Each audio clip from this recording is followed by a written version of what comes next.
নতুন একটি mobile phone কেনার পরে আমাদের একটি জিমেইল অ্যাকাউন্ট তৈরি করতে হয়। আমাদের ফোনে যদি জিমেইল অ্যাকাউন্ট না থাকে তাহলে আমরা গুগলের বিভিন্ন ধরনের সার্ভিস ব্যবহার করতে পারি না। যেমন YouTube, Google photos, play store কোনোটা কিন্তু ব্যবহার করতে পারি না। বিশেষ করে আমরা যদি কোনো অ্যাপস ডাউনলোড করতে চাই আমাদের কিন্তু অবশ্যই গুগল প্লে স্টোরে লগ ইন করতে হয়। আর গুগল প্লে স্টোরে যদি আপনি লগ ইন করতে চান আপনাকে অবশ্যই একটি গুগল অ্যাকাউন্ট তৈরি করতে হবে। আজকের এই ভিডিওতে আমি আপনাকে দেখাবো কিভাবে খুব সহজে আপনি একটি নতুন গুগল অ্যাকাউন্ট তৈরি করতে পারবেন। গুগল অ্যাকাউন্ট তৈরি করার জন্য আপনার ফোন থেকে সর্বপ্রথম জিমেইল অ্যাপটা ওপেন করবেন।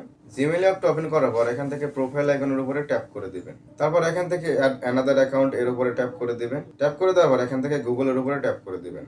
আমার ফোনে যেহেতু একটি জিমেইল অ্যাকাউন্ট লগ ইন রয়েছে সেজন্য আমি ভিন্ন প্রসেস দেখাচ্ছি।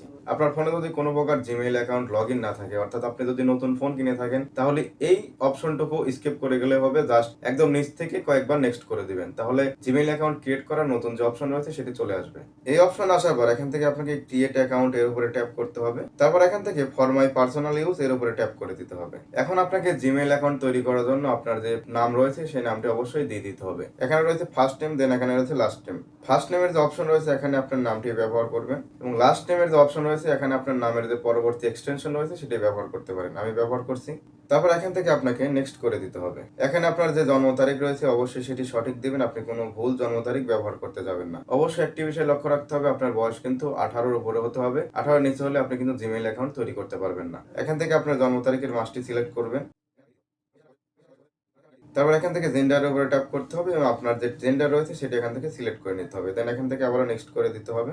এখানে হচ্ছে মূল পয়েন্ট, এখানে আপনাকে একটি ইউজার নেম ব্যবহার করতে হবে, অর্থাৎ আমরা জিমেইলের জন্য যে ইউজার নেমটি ব্যবহার করব সেটি অবশ্যই ইউনিক হতে হবে। এখানে আমি আমার নামটি ব্যবহার করছি, আপনি সেম প্রসেসে কিন্তু আপনার নামটি ব্যবহার করবেন। নামটি বসিয়ে দেওয়ার পর এখানে আমি নেক্সট করে দিব। নামটি বসিয়ে দেওয়ার পর এখান থেকে নেক্সট করে দিতে হবে। এখানে একটি অপশন দেখাচ্ছে that user name is taken try another. এর অর্থ হচ্ছে এই ইউজার নেমটি ব্যবহার করে কেউ একজন একটি জিমেইল অ্যাকাউন্ট তৈরি করেছে, সেজন্য এই নামটি নেবে না, আমাদেরকে নামটি একটু ভিন্ন পন্থা অবলম্বন করে ইউনিক করতে হবে। এজন্য এখানে একটি আমি ডট দিয়ে দিব। ডট দেওয়ার পর এখানে কিছু নাম্বার ব্যবহার করব। নাম্বারটি ব্যবহার করার পর এখানে নেক্সট করে দিব। নেক্সট করে দেওয়ার পরে কিন্তু নাম্বারটি নিচ্ছে না। দেন এখানে আমি আরেকটি নাম্বার বসিয়ে দিব।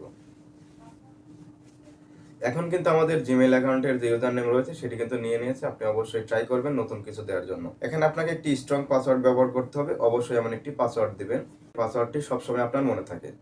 আপনি যদি পাসওয়ার্ডটি ভুলে যান পরবর্তীতে কিন্তু এই জিমেইল অ্যাকাউন্টটি অন্য ফোনে লগ ইন করার ক্ষেত্রে আপনার অনেক প্রবলেম হতে পারে। সো আপনি কি করবেন, এই যে পাসওয়ার্ড অপশন রয়েছে সেটি আপনার খাতায় লিখে রাখবেন অথবা মুখস্থ করে রাখবেন। এখানে আমার পাসওয়ার্ডটি আমি বসিয়ে দিচ্ছি। পাসওয়ার্ডটি দিয়ে দেওয়ার পর এখান থেকে শো পাসওয়ার্ডের উপরে ট্যাপ করে আপনি আপনার পাসওয়ার্ডটি দেখে নেবেন যে আপনি সঠিক পাসওয়ার্ড ব্যবহার করেছেন কিনা। দেন এখান থেকে নেক্সট করে দিবেন। নেক্সট করে দেওয়ার পর আপনার জিমেইলটা আপনি একটু চেক করে নেবেন অথবা স্ক্রিনশট দিয়ে নিন পরবর্তীতে মুখস্থ করার জন্য। দেন এখান থেকে আপনাকে আবারও নেক্সট করে দিতে হবে। স্ক্রল করে একটু নিচে চলে যেতে হবে। দেন এখান থেকে আই এগ্রি এর উপরে ট্যাপ করে দিতে হবে। আই এগ্রিতে ট্যাপ করার পর আপনাকে কিছু সময় অপেক্ষা করতে হবে গুগলের সার্ভিসগুলো লোডিং হওয়ার জন্য। দেখেন এখান থেকে আমি প্রোফাইল আইকনের উপরে ট্যাপ করব আমার যে নতুন জিমেইল অ্যাকাউন্ট রয়েছে সেটিকে লগ ইন করার জন্য। একদম লাস্টে দেখতে পাচ্ছেন আমি যে নতুন জিমেইল অ্যাকাউন্ট তৈরি করেছি সেটি কিন্তু এখানে শো করছে। আমি এর উপরে ট্যাপ করে দিব। ট্যাপ করে দেওয়ার সাথে সাথে কিন্তু আমার যে নতুন জিমেইল অ্যাকাউন্ট রয়েছে সেটি কিন্তু লগ ইন হয়ে গেল। আপনার ফোনে যদি একদম ইউনিকভাবে জিমেইল অ্যাকাউন্ট তৈরি করে থাকেন তাহলে আপনাকে এই ঝামেলা পোহাতে হবে না। আপনার ফোনে সরাসরি জিমেইল অ্যাকাউন্টটি লগ ইন হয়ে যাবে। আশা করছি আপনি নতুনভাবে একটি জিমেইল অ্যাকাউন্ট তৈরি করে নিয়েছেন। ভিডিওটি ভালো লাগলে অবশ্যই লাইক করবেন, কমেন্ট করবেন এবং সেই সাথে চ্যানেলটিকে সাবস্ক্রাইব করবেন। আর যদি ফেসবুক থেকে ভিডিওটি দেখে থাকেন অবশ্যই ফলো করে দিবেন, কারণ আমার এই পেজে এবং ইউটিউব চ্যানেলে প্রতিনিয়ত টেক রিলেটেড ভিডিও আপলোড করা হয়। ধন্যবাদ সবাইকে, ভালো থাকবেন।